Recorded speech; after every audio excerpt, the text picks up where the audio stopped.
We're so glad that you're here. Welcome to this collaborative event tonight.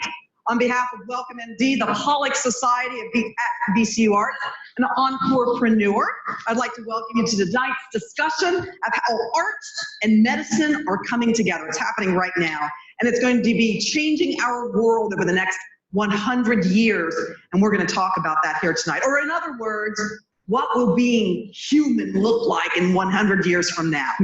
So we invite you. This is a very much of a participatory event tonight.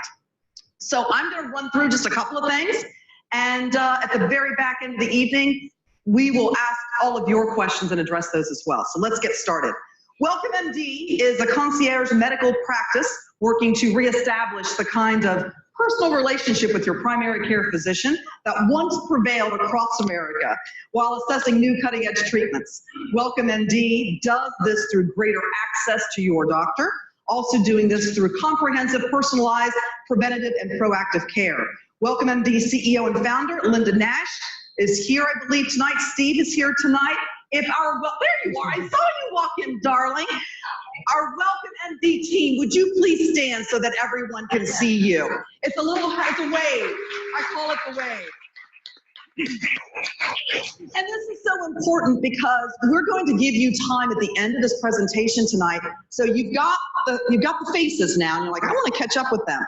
But that helps you to know who's in our audience here tonight. We're also very grateful this evening for the Pollock Society at VCUarts, in addition to funding scholarships and grants for students and faculty as well. Their philanthropic support has helped to drive collaboration between arts and health here at Virginia Commonwealth University. We have several people from the group here tonight joining us, and I'd like to thank them and ask them to stand as well. Our VCU Arts team at VCU, stand and wave. You have to, or I won't go any further. You just have to stand and wave. See how that happens? There you go. Thank you. And finally, our group with Encorepreneur, an organization of leaders who are thinking about what's next in your career and personal lives. And this is an organization that I've been very involved with over the last several years. They host monthly events that are typically in the morning. This is one of just a handful, I know that Stan told me, that we've had at this evening hour, which is really nice. And these monthly events showcase a diverse group of individuals, topics as well, and venues that are interest to you here in our RVA community. And just launching a variety of different topics and thought conversations. And if I could ask our Encorepreneur team to stand, and one person on the team, that's all it takes, that's right. And just as a very quick side note, we do have a lot of information on all three groups as you depart this evening, and please pick up that information. We're here to talk tonight about the future, what it looks like over the next 100 years. And we're really tackling three very large questions that we are going to explore about what is next for humanity and what will it like to be human in 100 years from now. I might not be here, you might not be here, but our great-grandchildren may be. I got to think of the math on that. Something to that. Maybe our children will be. I don't know. We might answer that question tonight. Our panelists that we have joining us here to lead our conversation this evening, and these are just a very quick couple of points. Welcome, please, from WellcomeMD is Dr. Neal Carl, who is here. Dr. Carl is a double board certified in family medicine and anti-aging and regenerative medicine. He's a Richmond native and has a professional passion for preventative medicine and helping patients maintain or regain optimal vitality and wellness as they age. And we're so glad that you were here, Dr. Neal Carl. From VCUarts, Professor Shawn Brixey. He is a full tenured professor in arts and engineering and the former dean of the VCU School of Arts. He is an artist, he's an educator, he's a writer, he's an inventor, he's everything. And he's best known for pioneering STEM to STEAM research that explores the synthesis of art, design, engineering, physics, biology, and computing. And we're gonna get it all in the next 55 minutes. So please welcome everyone, Shawn. And then you may be asking, okay, who's the crazy lady up there that's standing and talking? So I'm your moderator for this evening. My name is Lisa Schaffner. As I mentioned with Encorepreneur, I've worked with them extensively. Before that, you may have seen my face in the little box. I was a news anchor for 25 years at WRIC. And then I'm now, yay! And I'm not that old, believe me, you can see the wrinkles. And then I'm currently the Public Relations and Marketing Director for UNOS, United Network for Organ Sharing. It's a national nonprofit based here in Richmond that manages the nation's transplant system. It's all based, the entire country, here in Richmond, Virginia. And we match those life-saving transplantable organs. And the reason that this conversation is so exciting, I had actually RSVP'd to attend as one of you, and they're like, oh, Shopper's going to be there, so you can moderate now. So, but we, UNOS, are very much in this circle of conversation, and we also have something at UNOS right now called the Gallery at UNOS, which combines technology and art. Our current, which is just phenomenal at this point, our current artist is a transplant surgeon, and he is a technology entrepreneur. In April of this year, just transplanted the first kidney that was delivered by drone technology that he developed, and he's an artist as well. So right there brings to you the technology, the future, transplant, making people better for their health in the future, and art. And that's a very simple picture of what we're going to be talking about tonight. My role is walking you through this evening, and we're going to explore three very big questions tonight over the next 50 minutes, and that is, over the next 100 years, how long will we live? How big will we think? And how will we change biologically? And we're going to tackle all of that tonight. And I'm going to make sure that we stay on task. And I promise you that as we talk about this, our goal is to end our conversation about 7:45, 7:50, so that you have a few minutes before that 8 o'clock hour. And I like to make that bargain with you so that we'll get you out on time, and we're going to have some great conversation here. Our first part of the discussion is going to be about 10 minutes. You're going to hear from both of our panelists here this evening about their passion and why they're here and how they got to be here, as well as we kind of take a look at this intersection of arts and medicine. We'll take about 10 minutes on that. And then we're going to hit those three big buckets, 10 minutes on each, and then it's your turn. And if you notice, I've had a bad cold, so my voice is going to crack every now and then. But the last 15 minutes, that's when it's up to you to lead the discussion. And that's going to start at 7:30. So please, as we're walking through this, think about, oh my gosh, I've got to ask this question. Don't forget it. Write it down on your phone or write it on a piece of paper, because we are going to get to it. We'll have microphones around the crowd between 7:30 and that 7:45 time frame. So does that sound great? Everybody ready? Yes. Let's get underway and make the most of our time here this evening. So we're going to start with this big bucket of why art and medicine. How are they linked? Are they really linked? And let's see, Shawn, I'm going to start with you. If you would just give a little bit about your background first, and who you are and why you're so passionate about this. I'd love to. Thank you so much, Lisa, and thank you all for joining us tonight. I had, in my early conversations with Neal, Dr. Carl, shared with him some ideas that I had. So I was, my parents were actually television producers, network television producers. So I grew up on the floor of a network television studio until I was about 7 years old. I actually thought my parents teleported people. And I was extremely disappointed to find out that they didn't do that. But I spent probably the last 35 years sort of thinking about that and working around that intersection. So I went to the Kansas City Art Institute for undergrad, but the art that I wanted to make was not possible in a traditional art school, even though it was a radical art school. So I ended up actually going to MIT to become a scientist and an engineer. And two fundamental questions vexed me the entire time that I was there and have really persisted as sort of the philosophical or ontological top of the pyramid in which, the way in which I think. And so humans, all of us in this room, are not simply just 100-year biological vessels, right? Some of you might get 80, some of you might get 90, some of you might get 110, 120, but generally, we're more than that. We're million-year creatures embedded in a billion-year process. So think about that for a minute. If we're million-year creatures embedded in a billion-year process, I like art galleries just as much as you do, but if I'm thinking about what it is as an artist that I'm going to do I actually shoot for just the space that we're in now, or do I imagine how I could actually make art for who we were, who we are, and who we will become? So the way in which a physicist would actually write that as an equation, I won't do it, but we can do it with language, is how would an artist create a work of art that's valid for all inertial frames of reference? That simply means no matter what scale you are, from the very smallest piece of matter to the very largest scale cosmological structures of the universe, to the very beginning of time, to the very end of time, that would actually have to work. It would have to be the work of art, always, forever. So this really inspired me. I did a project called Altamira a few years ago, which actually used galvanic electrodes on either side of your head and on your occiput, and it attaches to something that looks just like a cell phone, but it actually dials up radio telescopes, and those radio telescopes look 100 million light years into space at stars that have collapsed. They're called pulsars, and as they collapse, they fall in on themselves, they spin really violently, and they give off energy, right, a radio pulse, and that signal actually mirrors a certain kind of neurological signal that produces the same effect that when you were a kid and you pressed your hands on your eyes, and you would get that incredible, they're called phosphenes. Well, this is more interesting than that, a whole lot more interesting. It's like having communion with the universe. I don't want to invoke illicit drugs or anything like that, but it's pretty out there.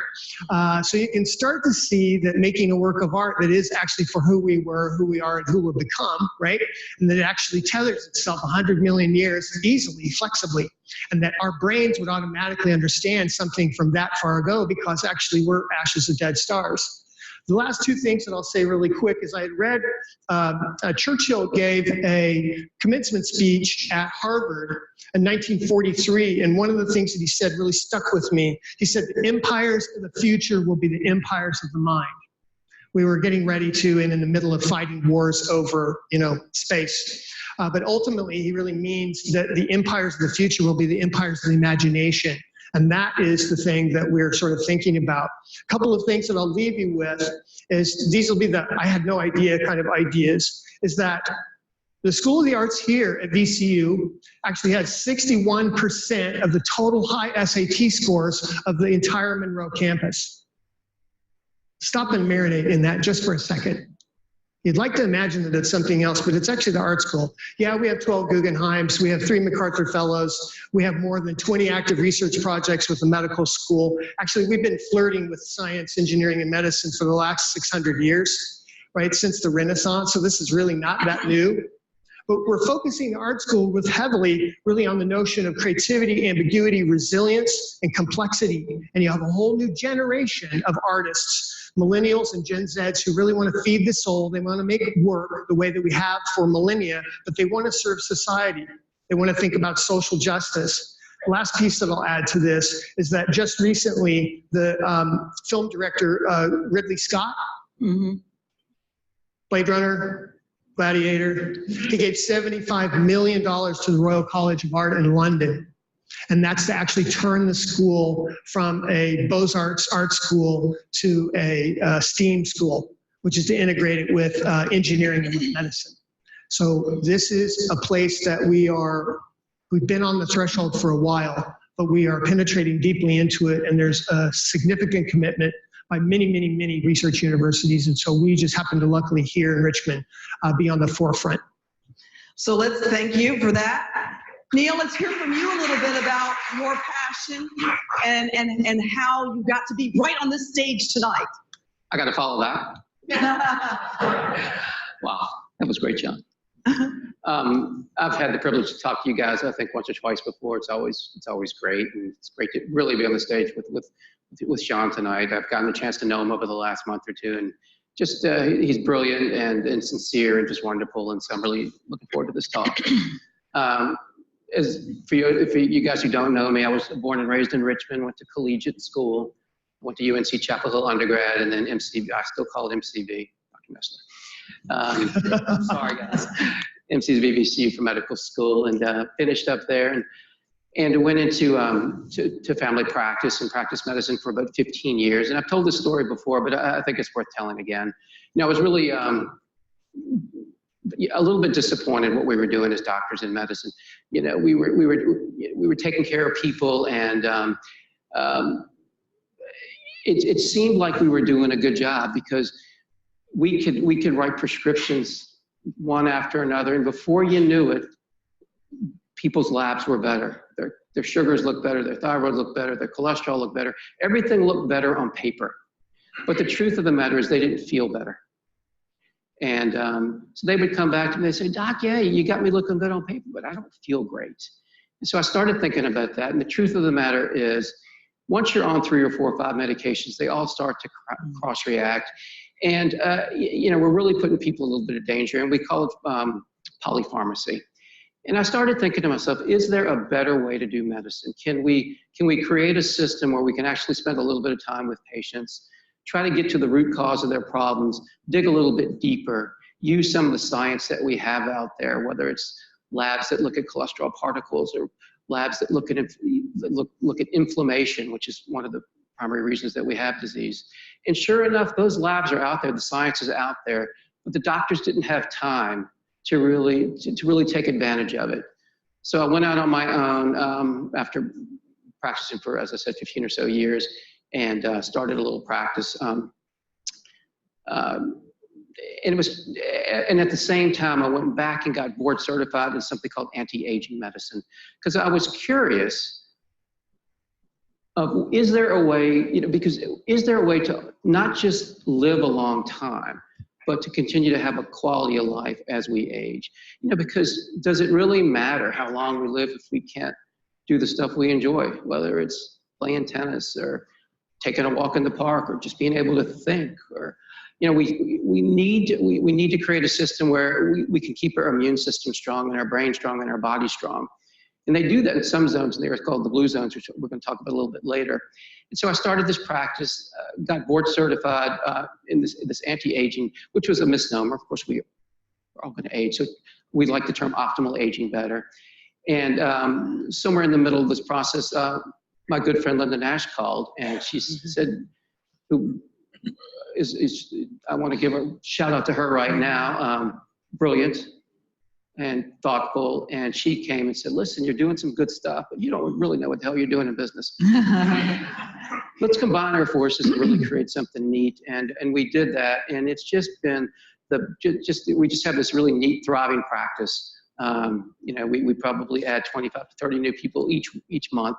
Have a fantastic medical partner, Mary Colfer. I don't know if Mary's here tonight. I want to shout out to her. I don't think she's been sick, so I don't think she quite made. She had a really bad cold. And but don't tell Linda this, but I would do this for free. It's that much fun. I really get to create. As I'm doing medicine, we're doing some neat things, and beyond hormones, beyond gut health, some stuff that we're going to talk about later with some regenerative medicine that I think is going to really be the future. And I think you guys are going to enjoy this talk. One of the things that you had said was, as you're doing medicine, and that is that those with the best bedside manner have an art background, they're bringing empathy. Talk about that a little. I mentioned a few minutes ago the blue zones. Have you guys heard of the blue zones? There's a city in Japan, there's a city in Greece, Costa Rica, even in California, where people are living into their 90s and into their 100s. And, but it's not just the longevity. These people, they're also healthy for the most part. For the most part, their minds and their bodies are healthy. They can continue to do the things that we talk about.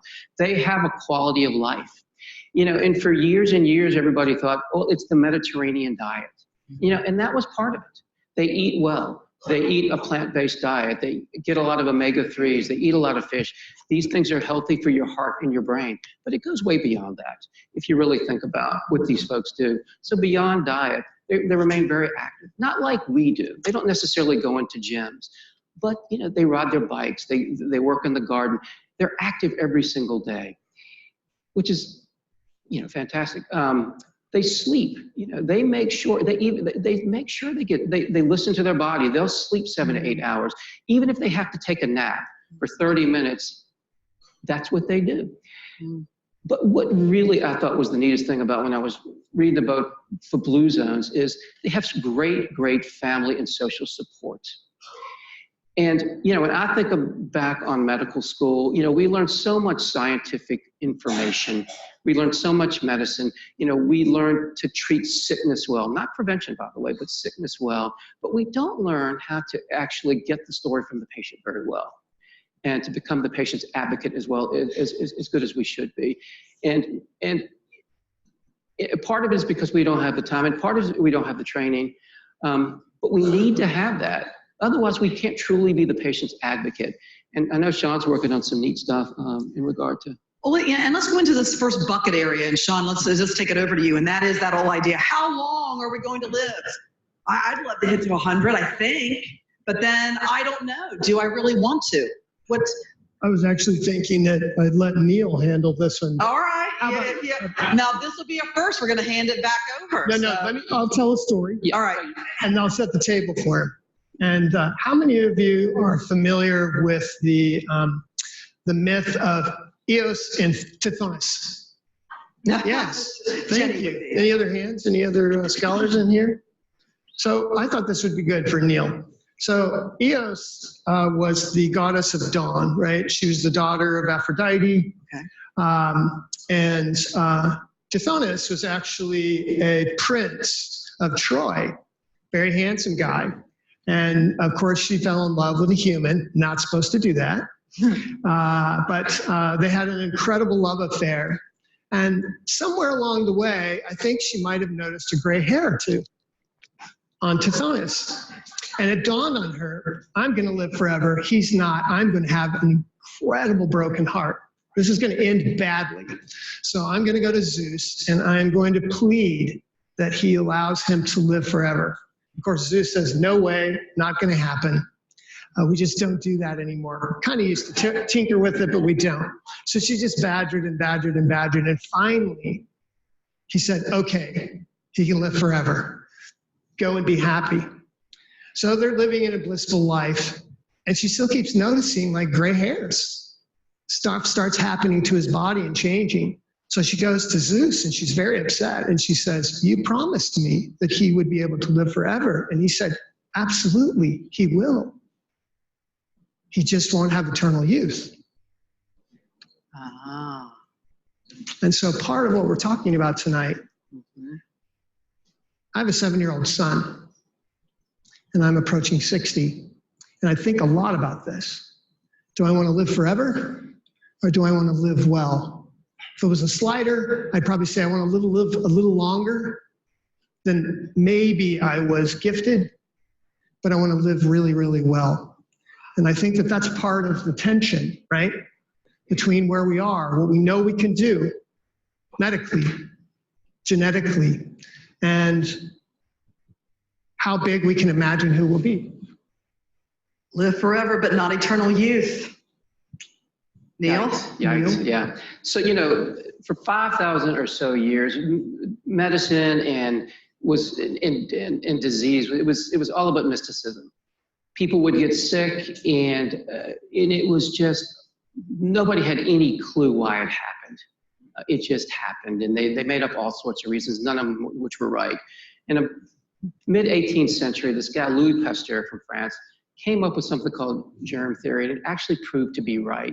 He and Koch and some other folks, that lived in that era, said, we think that there's some invisible microorganisms that are causing this disease. And you know what? They were right. And before that, again, it was just, why is this happening? And we were making up all sorts of stuff. In 1928, Alexander Fleming accidentally discovered penicillin. He was in London, sitting in his lab, looking at staphylococcus, and he just happened to notice in one of the petri dishes, there was no staphylococcus. And this mold had just kind of plopped down into the petri dish. And he said, well, what the hell's going on here? And it ended up being this mold, and from that, he created penicillin. And that changed everything. It was revolutionary. In the 1940s, when penicillin came onto the market, onto the scene, it changed everything. Up until then, the doctors were stuck. They were just watching people die from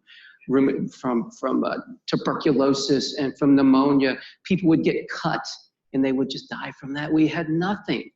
And so it started in the 1940s, we came up with penicillin, and it changed everything. People started living longer. And the doctors actually had something to do that made sense. And so really the question that we're going to try to answer and at least talk about tonight, what's the next big thing? Where are we now? And I will go ahead and answer that question. I'm ready. You are ready. I'm ready. Go for it. And so the next big thing really is going to be genetics. In what way? How do I get involved in that? Okay, I can read a book and I might know some knowledge, but I've decided I'm going to live to 87 and a half. How do I take that answer that you've just given me and extend my life to 87 and a half? Sure. I'd like to talk a little bit the difference between genetics and epigenetics, if I may. So in our genome, we have 46 chromosomes and in these chromosomes that we inherit from our parents, we have 23 to 25,000 genes. And this is what you're born with, this is what you die with. This is how you're sequenced.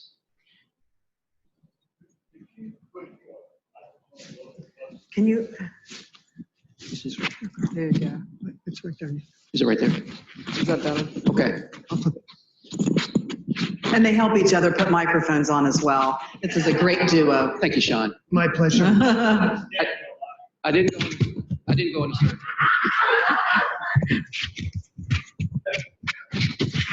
Keep talking. So our chromosomes, 23. So we have 46 chromosomes. 46. It was a test. I was just, 23 from each parent. There, see, I knew it was 23. There, thank you. You get it. Okay. And so we're born with this. This is our sequence. This is what we code for. This is who we are. This is our eye color, our hair color, how tall we are, our personality. It's coded from the beginning, right?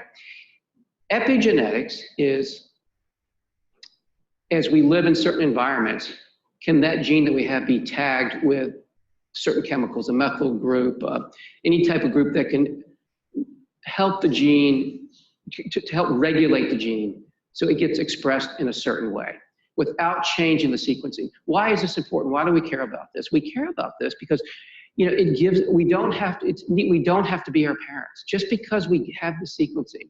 What if we put ourselves in environments where we happen to eat well, we happen to sleep well, we happen to think right, we control our stress? Maybe just because we're predisposed to a certain gene, if we live a certain way, that gene doesn't necessarily have to be expressed. So it's neat to think that we have control over our own health destiny, at least from that standpoint. And what kinds of questions should we be asking so that we have control? Okay. I have the tough questions over here. I'm sorry. Well, it's a good question. We're going to get into it, you know, later into the talk when we talk about gene editing. Okay. Okay. All right. So I'm going to hold off. All right. You can hold on for just a minute. Make sure we hold his feet to the fire and come back to that. All right. Absolutely, 100%. I was actually going to say that this is not meant to be glib, but there's some Pollock Society members here. And I was going to say that artists have figured out how to live forever. All you have to do is go to a museum and look at how long those lines are. How many of you have stood in line at least an hour to see somebody who's been dead 500 years? Mm-hmm. Yeah, there's at least half of you. And I don't say that to be smug. I mean, we have Pollock Society members here. But, you know, to Neal's point, 50% of all common cancers really occur on one gene, P53. You can zero in on that. And we have quite a bit of knowledge that can be applied there. You know, the future really looks like, for example, as we go later on into the consciousness area and we look at computing, and I can map out for you Moore's law and how quickly it'll tap out. But one key element is that sensors will be cheaper than the barcodes on anything that you purchase in the store. So they'll basically be everywhere, right? They'll be in your paint, they'll be in your toilet, they'll be on your collar, they'll be in your shirt, they'll be in essence everywhere that you can possibly imagine. And the world is really effectively sensing you. And there are so many opportunities for the acquisition of data as well as the analysis of the data and the delivery of those drugs that will help many of these diseases. One of the things that I had read about just recently is that there are a number of new MRI tools, which will be handheld MRIs. How many of you have had an MRI?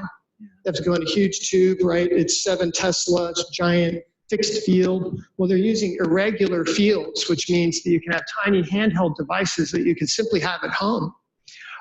There's a new, basically an ultrasound device that they attach to Wii controller.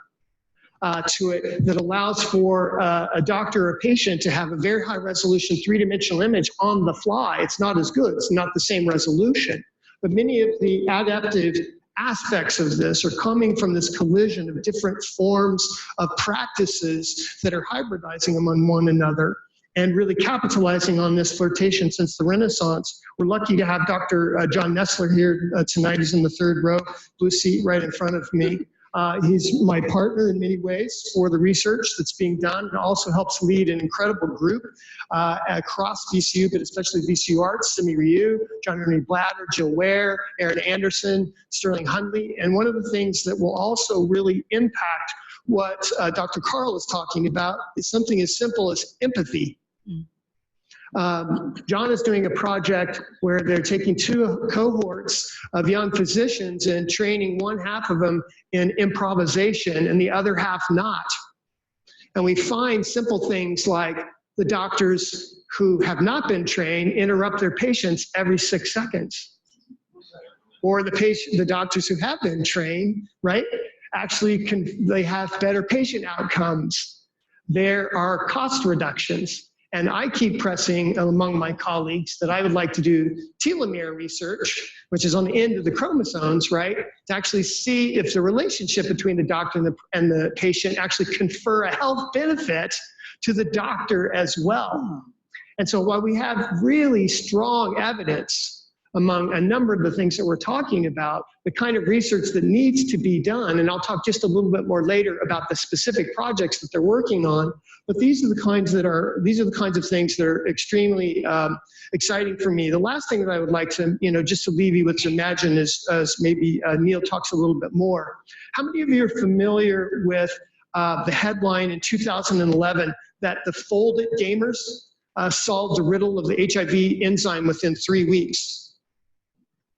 That means rather than having a supercomputer, right, which was churning out 45,000 years of equivalent man computation, individual computation, it took an entire world just 3 weeks to solve something. So in essence, they harnessed all the brains, right, good brains, crowdsourced problem solving. So you could imagine actually in the future where you don't have sensors that are being driven by a program, but you actually have massive multi-users who are functioning collectively and helping define routes and pathways through organisms and through our bodies that might actually be more efficient than we could if we just imagined it on our own or if we established it through a particular protocol. So there are some very imaginative futures that are ahead.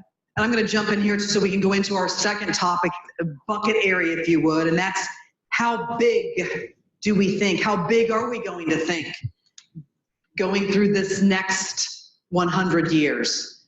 Neal, I'll let you, I know that your mind is going with that, literally. Sure. Well, we talked about penicillin. That was revolutionary. Right. Right. And at that point, people weren't living that long. Living in their 20s and their 30s. And then, as we've learned a little bit more, people have started living in their 50s, 60s. Now I think we're into our 80s. And so people are living a lot longer, right? And so since people are living longer, we're now having to deal with these chronic problems that have cropped up, right? Whether it's cardiovascular disease or diabetes or osteoarthritis or dementia, COPD. So we've got all these kind of big items out there that we're thinking about. And, because we're talking about, we're living a long time, but if we develop these chronic problems, is it worth it? How do we prevent these things? And if not, is there anything we can do with them as we speak? Well, we're not doing that much, right? I mean, cardiovascular diseases, we've created beta blockers and ARBs and ACEs, and we can get the heart to stay around a little bit longer and not feel as bad with congestive heart failure. With diabetes, we can pull sugar out of the urine from the urine now and not beat up the pancreas. What about what we wear? I know that's another topic. I'm going to shoot that, Shawn, in a minute. From chronic pain, we can give people naltrexone and some different things to help them overcome that. But we're not doing that much. It hasn't been, quote, revolutionary. But Shawn brought up a great point a minute ago, and I made a mental note of it. He talked about these handheld MRIs. About a year ago, one of my patients, whose dad unfortunately passed away from dementia, he was a prominent businessman in town and well loved. and she got involved with it. And she brought in a professor from Harvard, who's a PhD from Harvard, and he was doing some interesting things up there.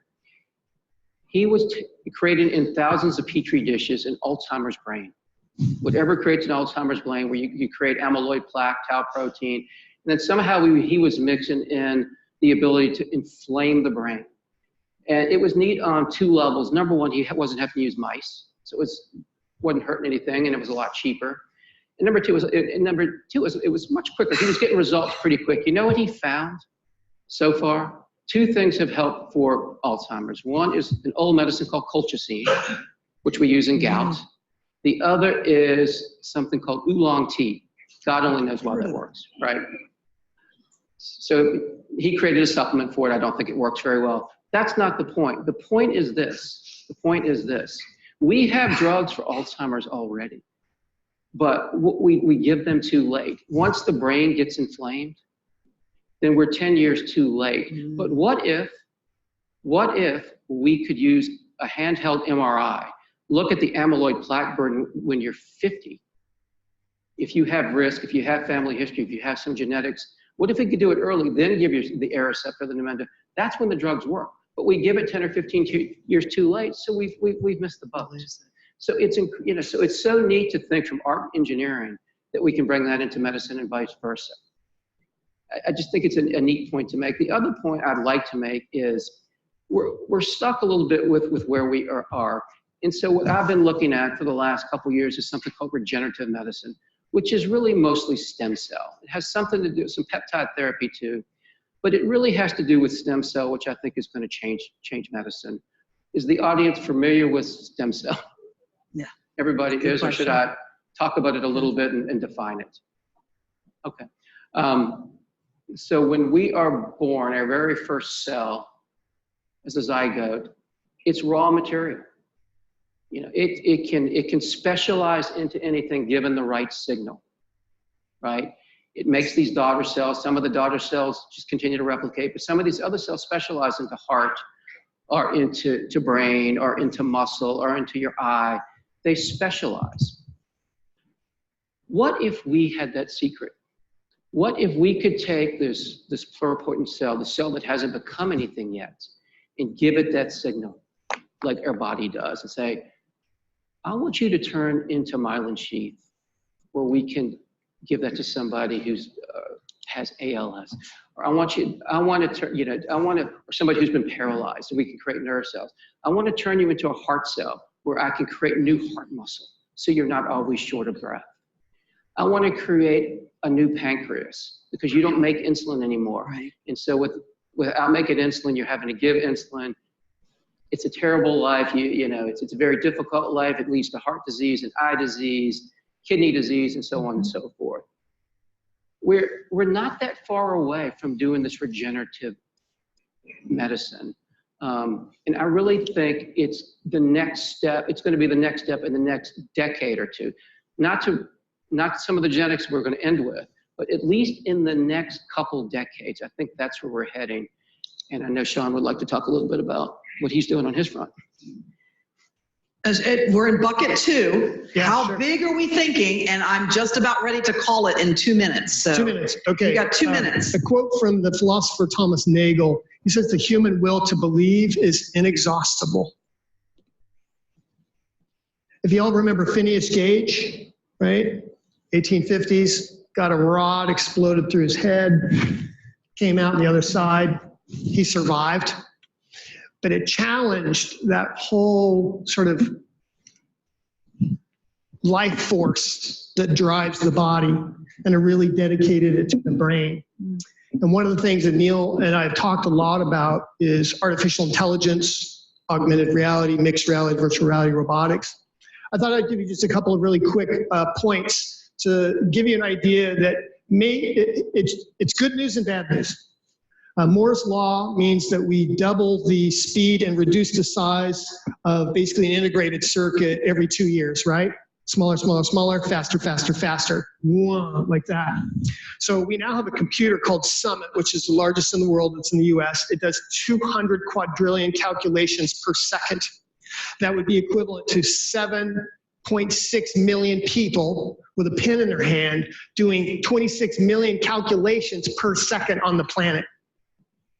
Wow. Even that, however, is 20 times smaller than what we would need to actually model just the neurons in the brain. That computer will require 1 billion watts of power, as big as a nuclear power plant. And in effect, it would need to be 500 times the size of the internet. Yet, however, in our brain, how many watts do you think a brain uses? About 15 or 20, right? So it's extraordinary what humans are going to have to do. And that computer will only model the neurons for about 1 second. It needs 4,000 gallons of water per minute just to cool it down. And it runs 1/100th the speed, right? So when we start getting into genetics and we start talking about the level of problems that we have, the degree of complexity in terms of our, I'll just call them genetic variables, being played out in real time at a very high rate of speed, we have a limited amount of resources on this planet. You might see where I'm kind of going here. It's not that I'm pushing the ethical limit, but I'm also challenging us to imagine that 20% of Earth's energy consumption right now is in our data centers. Can you imagine 1/5 is all like holding all of the videos on YouTube of cats playing piano? You're buying that. We're spending all of that money. And part of what we're talking about is that, in effect, this combination of creativity, right, and a resilience and of ambiguity that comes together between the intersection of medicine, engineering, and art are leading us into spaces of having solutions that we've never, ever had before, and at a speed and a capacity for change. But it requires the way in which the academies are designed and built. It requires new kinds of courses like Dr. Nestler's pioneering in medicine, and it's producing incredible outcomes. I'll give you one example. Patricia Brown is here, who's the chair of fashion here at VCUarts, and we also have the fashion program at VCUQ in Qatar. And the designers, scientists, engineers there are working on fabric that actually allow for vitamin D penetration. And in the Middle East, typically you wear a niqab, hijab, abaya, and there's very high vitamin D deficiency, rickets, birth defects, etc. And can you imagine that you would have an art school that would produce a patentable, licensable product that could, in fact, impact anywhere between 1/6 to 1/4 of the entire globe? That's not coming out of engineering, right? That's not coming out, it's coming out of the intersection of what we're talking about, where these partnerships are absolutely fearless because we place ahead of everything else the complexity, the problems, the desire, the compassion, and the hunger, really, to discover what it means to be human, document that in ways that we've never imagined, and really, again, create work that feeds the soul, but it serves society. Well, so let's take this discussion into our final and third bucket, and that is biologically, how are we going to change? What does that look like in the next 100 years? And I know that it's way above my head, so I'm tossing it over. CRISPR gene editing, that is something I need to know about, right? So November of last year, 2018, a scientist in China, for the first time in history, cut and paste DNA, went into the sequencing, cut out a piece, put in another piece. It's pretty crazy, right? I mean, that's playing God. That's changing. That's a big deal. So how he did it in an in vitro fertilization clinic. He took one cell, the zygote, went into the zygote, and as I said, he used something called Cas9 or CRISPR. Took out a small piece of the gene and put it in something else, and he did it for noble reasons. There were twins born, and the father had HIV, and he was trying to figure out if he could delete a gene that would code for a protein that would bring the HIV virus into the cell. So it was for a noble purpose. And he did it, again, at the individual genetic level of the zygote of the child. And that's an important thing to think about, because he didn't do it with the parents at the germline. He didn't change the sperm, he didn't change the egg. That would have been a different kettle of fish, because at that point, anything could have happened to the children and their children and their children and their children. So he did it in a somewhat respectable way, though he had no oversight. So we need to think about this. We now have the ability to cut and paste DNA for the first time in human history. That's a pretty big deal, right? And there's no ethics involved with it. As I said a few minutes ago, it makes a lot of sense to be able to do this if we're doing it for the right reasons. If we know that a child is going to have cystic fibrosis or sickle cell anemia, and we go and very early change it, that's magic, right? But It's the big B-U-T. Want to take a little bit of it? Yeah, that's a big but. Also the problem here is that to modify those genes, the viruses that modify those genes actually miss their targets very regularly. Also, they don't produce enough proteins, right, to actually generate the kinds of effects that you're expecting. And I'm not being a naysayer here. I'm basically saying, here's what we've done, right? With basically unpacking the entire genome, we've figured out every single word in the book of life with absolute precise spelling, but we have absolutely no idea what those words mean. We got a few, maybe about 38 words, and we don't know what they mean together. We don't know what they mean in terms of their relationship, but that doesn't mean that we're not looking. For example, what happens with DNA editing is really it's the intersection of quantum theory, computing, and genetics. There's actually work that Neal will talk about in a minute with atomic force microscopy, which actually allows you to go in and physically move atoms around to be able to effectively generate a kind of almost a computational language to be able to go in and edit genes in a way that we had not really imagined before. But before we get to the germline fears that I think everyone might worry about, which is that you confer a change in something and then that actually begets itself in a way in the environment that we can't really control or imagine. You've also got the somatic editing, which is what the doctor did previously, which is on the individual, right? It can't get out. It's just for that particular organism. But equal to that, and maybe as a lead up to that, we actually have bioreactors now where we're doing sophisticated tissue engineering. In fact, the plastic surgeons at VCU actually did a sculpture project, a collaboration with our sculpture department to learn actually how to make molds. It's not that we're doing sort of, a low-level 5,000-year-old technology. This stuff is pretty advanced. And we have the somatic skill set, right, to be able to do things that actually not in a way of just instrumentalizing the art school towards our colleagues in science and engineering, but they really do capitalize on this body, these growing bodies of knowledge. To this point, as of this date, we've actually created an entire mouse heart. That's a fully functioning mouse heart. Skin, blood vessels, heart valves, noses. In 2007, we tissue engineered a bladder. And when I say we, I mean corporately, all of us. There was a trachea built in 2009. And one of the things that Neal was talking about is rather than embryonic stem cells, we're actually working on a way to reverse adult cells to the embryonic stage of basically being pluripotent stem cells, which have much of the flexibility and the capacity, but without that total fearful edge of a stem cell that's completely unprogrammed.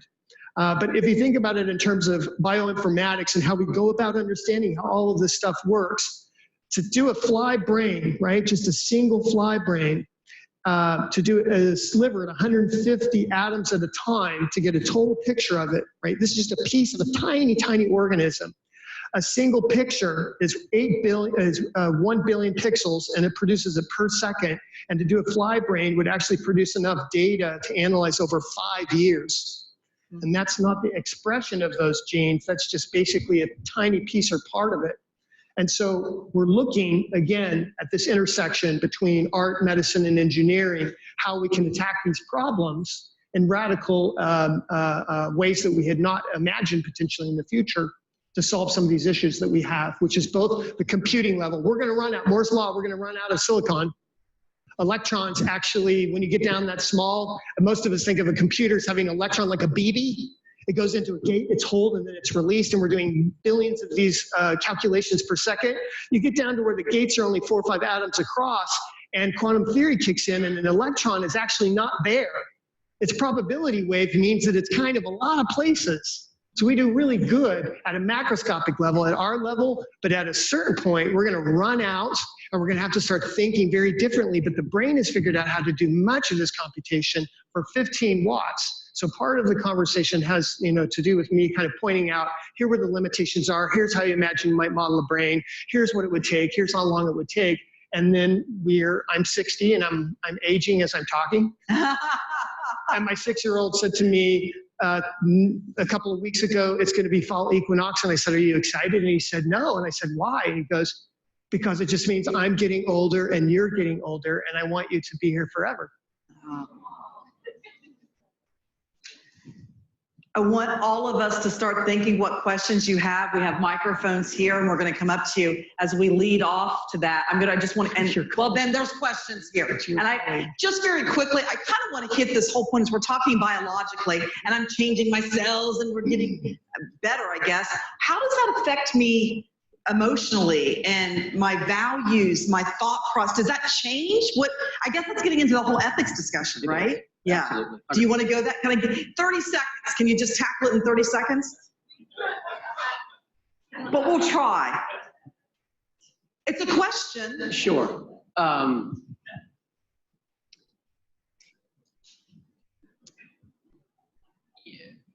an ethics standpoint, sometimes the science is ahead of the ethics. Oftentimes happens, right? And how are we going to decide? Let's say that we figure this out.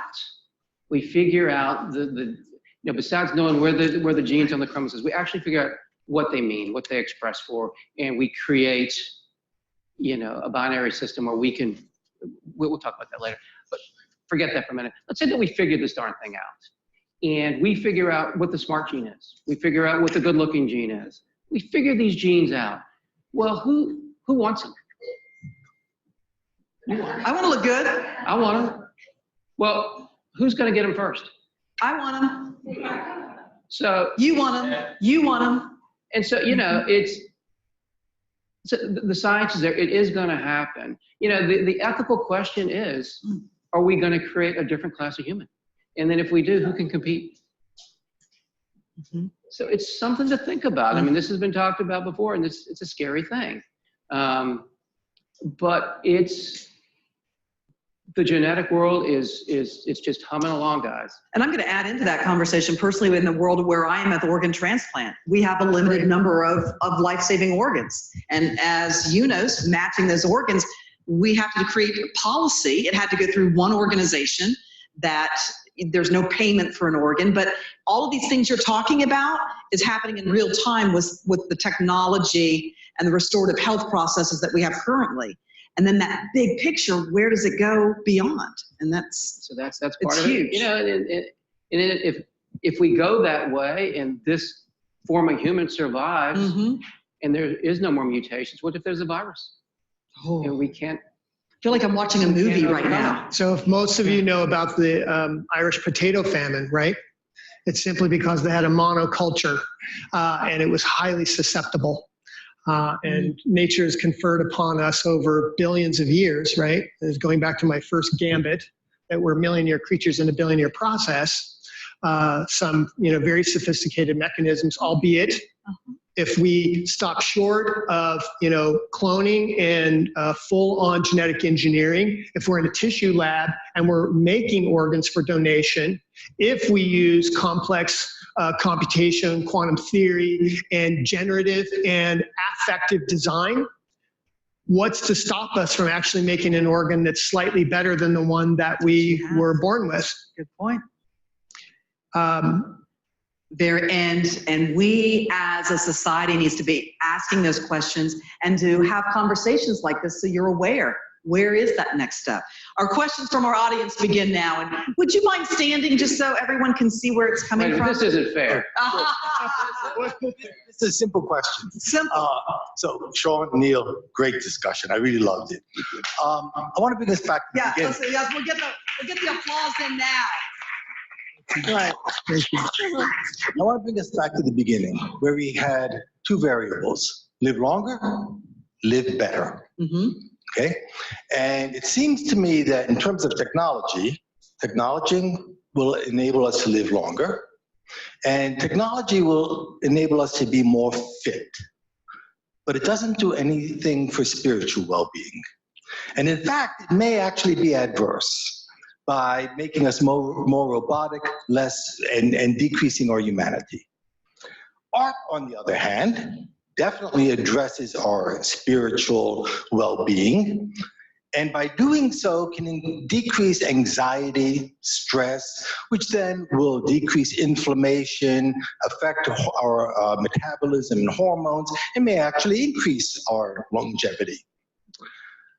In the United Kingdom, as Shawn knows, in the next 2 years, physicians will be able to prescribe art to their patients. Going to dance, going to music, going to an art museum. Where do you see that happening here in the United States? Oh, wow. Interesting. What do you think? I think it's a great idea.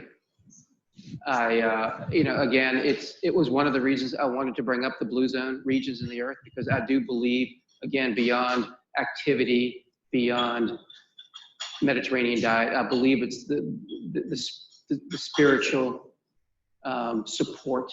I believe that these folks have a reason to live. They have a life's purpose.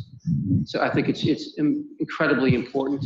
I don't honestly know right now where the medical schools are with this, John. I'm just not sure, to be honest with you. So John is the first physician scientist in residence in an art school that we know of in the U.S. And we're incredibly proud that he is with us. I was going to say, and it's odd for me to be wearing the science hat right now, but if I was in a lab, we would make sure that we would increase the limbic system, right? Because we would want to balance out that sort of quantitative computational side. But another area that we're working in is called affective or arousal state design. And what that really means is that imagine that we're all designing cars, right? Let's just choose something that's easy to kind of think of. And we're looking at a screen, we'll call it a head, and we're designing an automobile. It has particular parameters. Then what we do is we actually wire up our body with telemetry devices, right, that measure everything from galvanic skin temperature, resistance, eye dilation, respiration, BCI, like all of our inputs. And we run it through a neural network, and we give that neural network the ability to adjust the parametric controls. If you've ever been in Photoshop or anything like it, you got a slider, right? Little radio buttons, things like that. You give the body a chance to affectively change the design so that you're designing your design, but your body and your brain, right, are sort of working in tandem to create generations of versions of those designs, which may, in fact, be sympathetic to some of the issues that John's raising, because ultimately we want to tap into this million-year creature, right? And understand and take that which we've learned and that which is not always necessarily either verbal or right on the surface, and translate that into changes in the quality of life. Let's get another audience question. Do we have a microphone? I know you got it. Go. You're next, and you're third. Well, first of all, thank you all for what you're generating as far as our minds are concerned. My question is, and it's sort of related to yours, which was the spiritual side, the physical versus the mental. We're talking about physical advances and living longer, but the way mankind has treated each other over the millennia is appalling. I was just in Rome, and I went to the Colosseum, and for 500 years, they had the gladiatorial battles going on. And we are not any better today than we were then. So if we live longer, what good is it going to be? Is that your question? All right. I could just slam dunk that and say, and Neal can probably confirm, we could use CRISPR to increase the yield output of any crop we wanted to. But that's not going to put food in anybody's belly. Yeah, things would have to change in parallel. We're going to get that mic to you. Social innovation would have to be built into everything that we're talking about. Social justice as well. Back there. Hi, I've got a question. I guess with all the trends with CBD oil and all these other new fangled kind of things, how does that fit into the discussion tonight? I mean, I remember growing up with my parents many years ago, and the basic thing is moderation in diet, taking a walk, and looking at a great Caravaggio painting in Italy. So I just want to have a little perspective on your viewpoint of that, on the CBD oil trend. Because it's very confusing at Elwoods. I think CBD or hemp, it certainly has a place in society. It has very little THC, the hallucinogenic. At least in our practice, I have prescribed it. I'm getting about 50-50. Some people say it's helped, some people say it hasn't. There's several different varieties. They can genetically engineer that very well also, better than you can even imagine. You know, there's certain brands that help better with pain. There's certain that help better with anxiety and insomnia. I will tell you one thing. I'm not sure how it's going to play out totally. Like I said, I'm not getting 100% response, but it's a hell of a lot safer than the opioids, which killed 72,000 people last year. I didn't see where this hurt anybody. It's not, I can't say that it's helped, but it hasn't hurt anybody. So at this point, I'm in favor. We're gonna do two more questions. So I'm gonna ask and we've got one over here first, and then you, and then I promised that we would wrap up. You make it quick, because I wanna make sure that we keep our promise and get you out. Okay, well, the doctors that prescribe sort of things, we're out there. I was thinking of a patient that I started a month ago that was obese and had 3 life-threatening diagnoses. And she didn't exercise. And I said, if she wasn't willing to start walking, I want to take her as a patient. She said, well, I can't walk. So I said, well, how far can you make it? We found out. And so then I got on the internet and I found a park where she would go, where they had a bench along the walkway where she could stop. A month later, she's joined a gym. I mean, there are doctors out there that are prescribing these things now. I just prescribed someone to go to a children's playground and swing. This is someone that weighs 100 pounds more than me, that's 10 years older than me, that had given up. And she's playing in a children's playground now. This is part of what she had to do for me to treat her traditionally. Thank you. All right, thank you. Yes, sir. Hi, I'm Greg. I just have a quick question with respect to living better and what is, defining that with respect to, has anyone in the research community looked at people that have an end date? They have some terminal disease, you got 2 months, you know what I mean? Or you have 6 months. They change their whole perspective. They change their whole view. They might spend more time with family, loved ones, spend all their money, don't worry about anything, they're gonna die. Has the research community looked at that and said, okay, what do these people do that is considered, quote unquote, living better? You want to take that? I'm just going to look back at John Nestler. There's a trial that we're doing right now with one of the professors, Simi Ryu, that's working in palliative care. And it's using augmented reality, mixed reality, virtual reality, not simply to reduce the use of opioids in terms of some folks who may need to have pain medicine, but there's some indication that we have that the introduction of storytelling and needs for the need for humans, right, to be embedded in stories. I had a quote that I wrote down here, and I won't cite it for you, but I'll just read it to you. It really has to do with about education and some of the things that we're doing really in art school. And it gets to your point, though. Separating academic, social, emotional learning is impossible for true comprehension. And this is the same thing that we're talking about sort of for being emotionally engaged, because the brain simply doesn't process or retain things that they're not emotionally attached to.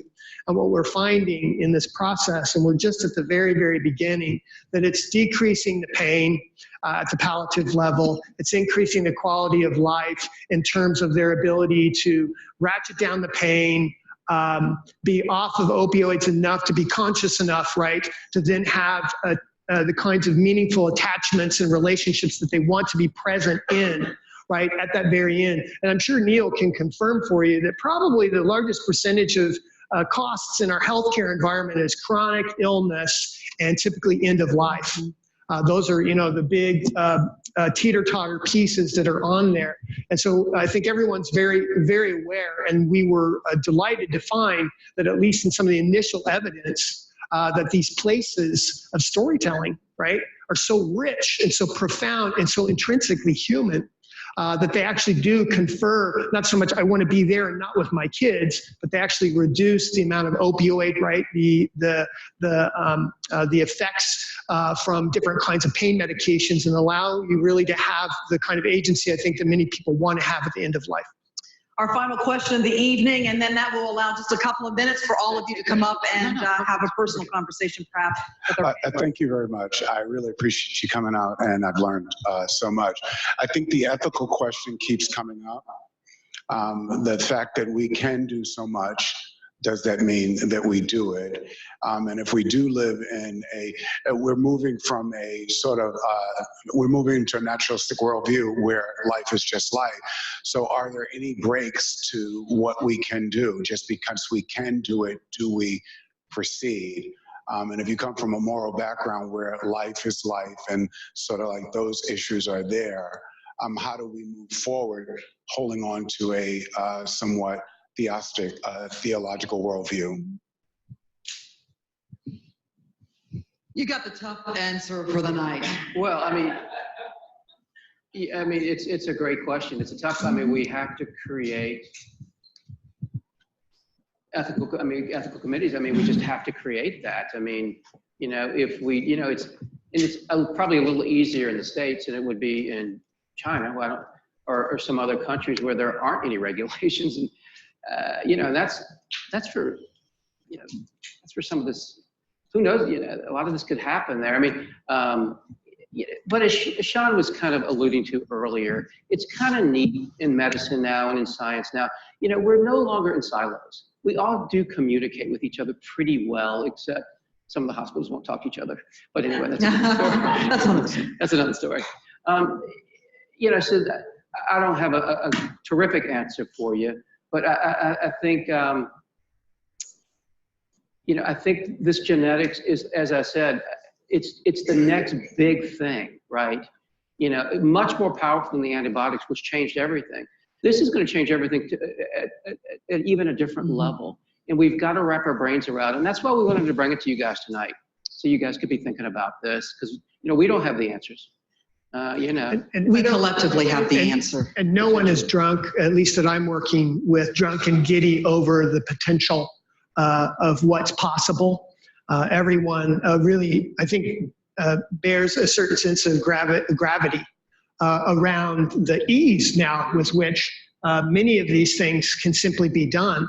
The natural breaks that are put in is no matter whether or not you're doing it at the somatic level, which is an organism, or you're doing it at the germline where it spreads, humans actually only grow at a certain rate of speed, at least until, of course, we unbridle that. And if we do. But I will pose a question, and maybe maybe I already posed it, but I heard someone say, it was a friend of mine, a naturopath, one of the ways in which they were so successful getting new clients was that they actually said that parents will do for their kids what they'll never do for themselves. And I know how profound of a motivation that is for me. I go to bed and keep one eye open, constantly churning through about how we're going to deal with this. But if we do reach a point where we have fixed resources, right? And our computing is not able to speed up fast enough to help us solve problems. And humans have the capacity innately, right? And potentially with some possible modifications, do we simply allow us to take our natural course and reach the limit of it and, say it was great being here, and then allow for something else to come after that because that may be the natural course of things? Or are we so, let's just say, driven, right, internally, humans, that we won't let go, and that we imagine that we are something different than that. And the only way we can do that is to become that other thing. I'm not promoting it. I'm simply saying I can see lots of natural breaks, but I'm not sure at a certain point when you run out of resources and you sort of see an end game pretty quickly, what humans might or might not be willing to do to imagine what it means to be human. So you're saying that we push evolution. Not promoting it. I'm simply saying I could imagine someone, at home in the shower saying, there's no more resources. The only way to get there is to build a bigger brain and then build billions of them. And then we solve the problems that we can't with the smaller brains. And with that, we appreciate Shawn Brixey. Thank you so much. Dr. Neal Carl, a handshake from our stage. Thank you, everybody. A huge thank you to Entrepreneur, WellcomeMD, as well as VCUarts. We appreciate all of you being here and your commitment to this topic tonight and your time. Thank you and have a safe evening home. Live long, live well.